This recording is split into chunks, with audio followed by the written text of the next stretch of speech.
Mahigit 700,000 pesos na halaga ng high-grade marijuana na nakalagay sa isang plastic bag natagpuan sa isang security guard habang nagpapatrolya sa Palawan.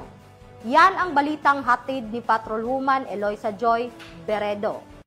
Natagpuan ang isang transparent plastic bag na naglalaman na pinaniwala ang high-grade marijuana sa dalampasigan ng Pangasinan Island, Barangay Kasian, Taytay, Palawan. Ayon sa initial na investigasyon ng Taytay Municipal Police Station, nadiskubre ang naturang pakete ng isang security guard habang nag-iikot sa tabing dagat malapit sa kanyang binabantayang pribadong opisina.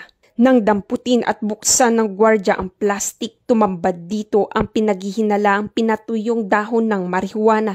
Ipinakita niya ito sa kanyang mga kasamahan upang makumpirma ang laman bago tuluyang i-turn over sa mga otoridad.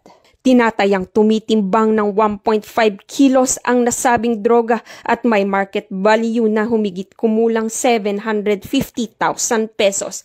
Kasalukuyan na ito ay nasa kustodiya ng Taytay Municipal Police Station at nakatakdang ipadala sa Palawan Forensic Unit para sa masusing laboratory examination at tamang disposisyon. Ang pangyayaring ito ay muling nagpapakita ng kahalagahan ng pagiging mapagmatsyag ng mga mamamayan lalo sa mga liblib at coastal areas. Ipinapakita rin dito ang mahalagang papel ng kooperasyon ng komunidad at mga otoridad sa patuloy na kampanya laban sa pagkalat ng iligal na droga sa lalawigan.